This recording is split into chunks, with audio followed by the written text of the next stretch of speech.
लाइए दीजिए पार्सल, मुझे दीजिए। तुम्हें पार्सल दूं? हालत देखिए अपनी। चल जा, अपने मालिक को बुला के ले गया, उन्हें ही पार्सल दूंगा मैं।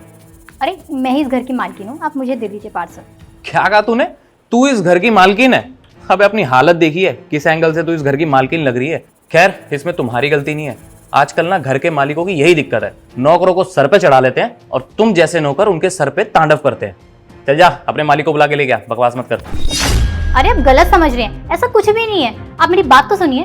देख यार, मुझसे ना बहस करने की तो जरूरत भी नहीं है, ठीक है? मेरे को और भी काम है, जितना कह रहा हूं उतना कर। जाके अपने मालिक को बुला के ले गया। तेरे जैसी फटीचर को मैं ये पार्सल नहीं दूंगा। चल टाइम वेस्ट मत कर अब। अच्छा एक बात बताओ, तुम्हें पार्सल मुझे देने में क्या दिक्कत है? वो क्या है ना, अगर मैंने ये पार्सल तुम्हें दे दिया तो तुम जैसे लोग पता है क्या करते हो, ये पार्सल ना गायब कर दोगे, क्योंकि ऐसी महंगी चीजें तो तुमने कभी देखी नहीं होती अपनी जिंदगी में। और तुम क्या करती हो कि इन चीजों को चोरी कर लेती हो, क्योंकि फ्री फंड की तो मिल जाती है तुम्हें। यार देखो, मेरा ना टाइम वेस्ट करने की अब ज्यादा जरूरत नहीं है। चुपचाप अंदर जाओ और अपने मालिक को बुला के लेके आओ, समझी तुम? तुम्हारे कहने का क्या मतलब है? अगर मैं गरीब दिख रही हूँ तो मैं चोर भी होंगी? हाँ, बहुत अच्छी सोच है तुम्हारी। तो इसमें सोचने वाली कौन सी बात है? जाहिर सी बात है, अगर तुम गरीब हो, फटीचर हो, तो चोर भी होगी। देखो तुम गलत सोच रहे हो, जैसा तुम सोच रहे हो ना वैसा बिल्कुल भी नहीं है। देख, मेरे से ना ज्यादा बहस मत कर, मुझे मत सिखा कि क्या करना चाहिए और क्या नहीं। ये कर लो, वो कर लो। तू ना मेरी मालकिन नहीं है जो मैं तेरा ऑर्डर मानूंगा, समझी तू? अब जा, ज्यादा टाइम वेस्ट करने की जरूरत नहीं है। चुपचाप बुला अपने मालिक को, मेरे को और भी काम है।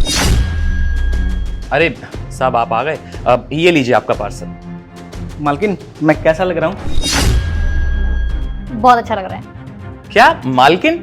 अरे सर, आप इस 2 कौड़ी की नौकरानी को मालकिन क्यों बोल रहे हैं? भाई मालकिन को मालकिन नहीं बोलूँगा तो और क्या बोलूँगा? अरे सर, आप कैसी बात कर रहे हैं? जरा आप इसका हुलिया देखिए, इसको ऊपर से नीचे तक देखो, कहाँ से ये इस घर की मालकिन लग रही है। और ऑब्वियसली अगर इसने ऐसे कपड़े पहने तो इस घर की नौकरानी हुई ना।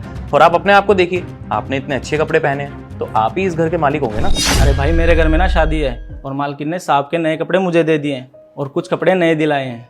अरे तो फिर ये ऐसे साड़ी में ऐसे झाड़ू क्यों मार रही है घर में, अगर ये इस घर की मालकिन है तो? तुम्हारी इंफॉर्मेशन के लिए मैं तुम्हें बता दूं, लोग ना घर पे साधारण कपड़े ही पहनते हैं, और अगर मैं घर का काम कर रही हूँ इसका मतलब मैं घर की नौकरानी होगी? कैसी घटिया सोच है तुम्हारी। वो क्या है ना, मुझे निकलना था इसलिए मालकिन झाड़ू लगा रही है, वरना घर का काम तो मैं ही करता हूँ। अच्छा ऐसी बात है। आई एम रियली सॉरी मैम, मुझे नहीं पता था कि आप इस घर की मालकिन हैं। अब मैंने आपको जाने अनजाने पता नहीं कितना बुरा बोल दिया मैंने। प्लीज़ हो सके तो मुझे माफ़ कर देना। वो क्या है ना कि हमारे साथ ना ये पहले भी हो चुका है कई बार। घर के नौकर आते हैं और पार्सल ले लेते हैं और उसके बाद वही पार्सल गायब कर देते हैं, तो इसका जुर्माना कंपनी को भुगतना पड़ता है। और कंपनी क्या करती है, हमारी सैलरी में से पैसे कट कर लेती है। तो बस इसलिए मैंने आपको पार्सल देने से मना कर दिया था, क्योंकि मुझे लगा कि आप इस घर की नौकरानी हैं। Please once again I am really sorry. अब मैम एक आप एक काम कीजिए, अब आप पार्सल ले लीजिए, ये लीजिए। मैं मानती हूँ तुम भी एक इंसान हो, तुम अपना काम कर रहे हो, ये तुम्हारी रिस्पॉन्सिबिलिटी और तुम्हारी ड्यूटी है, बट किसी को भी ना कुछ भी बोलने से पहले एक बार सोच लेना चाहिए। और हाँ, एक बात और ध्यान रखना, कभी भी किसी को उसके काम से या कपड़ों से जज नहीं करना चाहिए। हर इंसान ना एक जैसा नहीं होता। जिस तरह से तुम अपना काम कर रहे हो वैसे दूसरा बंदा भी अपना काम कर रहा होगा, तो ध्यान रखना, आज के बाद कभी भी किसी को जज मत करना। जी, मैं आगे से ध्यान रखूंगा। आज के बाद कभी किसी से ऐसे बात नहीं करूंगा और किसी को इतनी जल्दी जज भी नहीं करूंगा। Really sorry. ठीक है, तो मैं अब चलता हूँ। नमस्ते।